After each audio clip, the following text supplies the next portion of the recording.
Hello दोस्तों, तो आज हम करेंगे synthesis and release of thyroid hormone. हम जो डाइट के अंदर आयोडीन लेते हैं वो हमारे जीआईटी के अंदर जाता है, जीआईटी से वो ब्लड के अंदर जाता है और ब्लड से वो ट्रांसपोर्ट होता है फोलिकुलर सेल के अंदर। फोलिकुलर सेल के अंदर वो कैसे जाता है? NIS सिम्पोर्टर से, सोडियम आयोडाइड सिम्पोर्टर। जो हमारा आयोडाइड होता है वो हमारा NIS के द्वारा आयोडाइड अंदर आता है। तो इसे करने से पहले हम इसके स्टेप्स देख लेते हैं कि हम क्या क्या स्टेप करेंगे। तो हमारे स्टेप्स है, पहला स्टेप है हमारा आयोडीन अपटेक, दूसरा है oxidation iodination, third coupling, fourth storage and release, fifth step है peripheral conversion of T4 to T। So first step है हमारा आयोडीन अपटेक।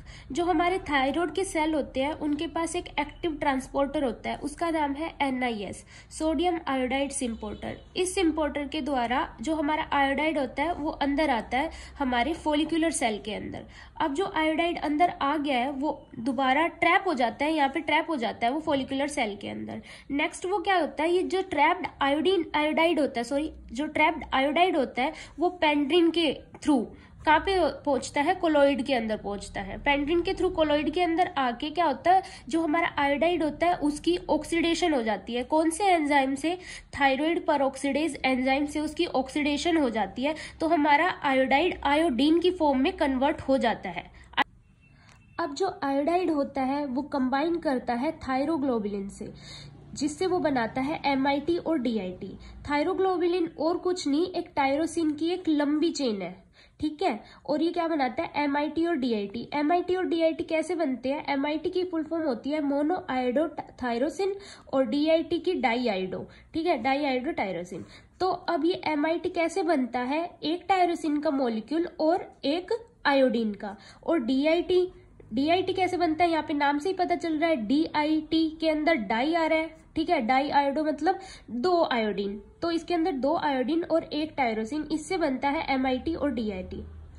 अब क्या होता है? नेक्स्ट स्टेप होता है कपलिंग। कपलिंग के अंदर क्या होता है, ये MIT और DIT दोनों मिलके क्या बना देते हैं? T3 और T4 बना लेते हैं। वो पता कैसे बनाते हैं? मान लो एक MIT की यूनिट और एक DIT की यूनिट क्या बनाएगी? इसके अंदर मोनो यानी वन डाई मतलब दो प्लस एक तीन, तीन माने T3 और दो DIT प्लस TIT, दो DIT दो की यूनिट है तो क्या बनाएंगे? 4 मतलब T4 बनाएंगे। ऐसे ही हमारे कपलिंग से क्या बन गए? T3 और T4 बन गए।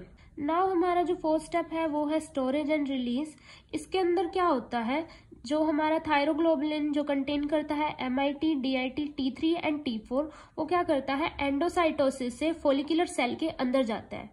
फोलिकुलर सेल के अंदर जाने पे क्या होता है, उसके ऊपर लाइसोसोमल अटैक होता है, जिसकी वजह से वो दो चीजों में टूटता है।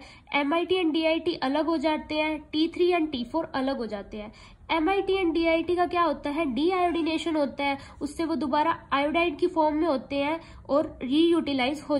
नाउ जो हमारा फिफ्थ स्टेप है वो है peripheral conversion of T4 to T3। इसके अंदर क्या होता है, जो T3 एंड T4 है वो सेपरेट आउट हो जाते हैं और सर्कुलेशन के अंदर रिलीज हो जाते हैं। इस स्टेप के अंदर क्या होता है?